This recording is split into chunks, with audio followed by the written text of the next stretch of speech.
Hey, it's Scott. Welcome to the Daily Push. I was a pretty little guy, and I was sitting in a hair-cutting salon the very first time I saw the poem hanging on the wall, Footprints. You know the one about the guy who supposedly falls asleep and he has that dream that he's walking down a seashore. When he turns around behind, he sees these footprints following him, and he realizes those footprints are representative of the journey that he's taking with his life. Only there's not one set of footprints, there's two. One for him and one for God.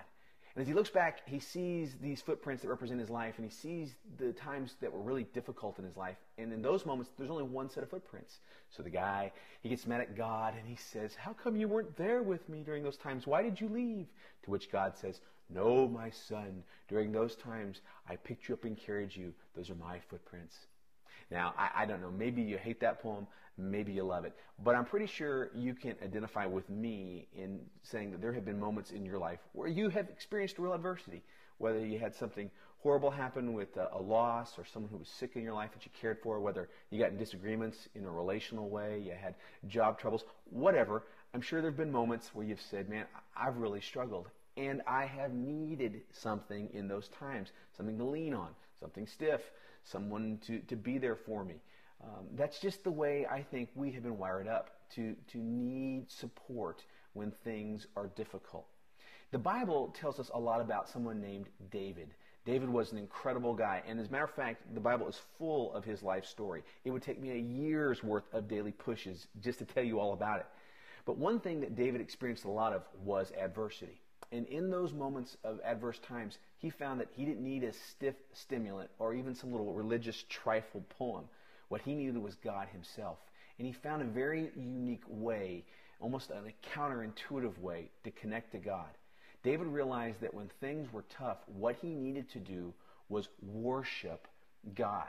Now that's almost counter. We as a people, we're okay with stopping and telling God how great He is and thanking Him for all the things He's done in our life, the elements of worship. We're real good with those things when life is good. But we don't typically think, hey, when things are bad, that's a good time to worship God. David said that's exactly when you need to worship God, because worshiping Him, it gives us a new and a different kind of awareness and a connection to Him. And that connection has the transformative power to turn things around. David taught his son Solomon this lesson. And Solomon ended up writing a whole book about this. It's called the Book of Lamentations. And in that book, Solomon says this. He says, "I'll never forget the trouble, the utter lostness. I remember it all. Oh, how well I remember the feeling of hitting rock bottom. But there's one other thing I remember, and remembering it, I keep a grip on hope. God's loyal love couldn't have run out. His merciful love couldn't have dried up. They are created new every morning. How great is your faithfulness. I'm sticking with God." I say it over and over. The whole idea is that connecting to God reminds us that He's more than just a cosmic sugar daddy who's there to give us bright, happy rainbows. He's there to make sense of things when things don't make sense. Listen, maybe you need this daily push today. Maybe you don't. Maybe everything's great. Maybe you'll need it a year from now. Whenever you do, though, experience adversity, keep this in mind. God is the only one who can and does make the sun come up in the morning. And He's the only one who can put it all back together again for us. If things are tough, it is actually the time to worship God.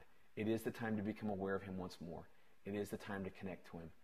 His mercy and His faithfulness are truly new every day. Today, maybe it wasn't a push. Maybe today you've just been nudged. I'll see you next time.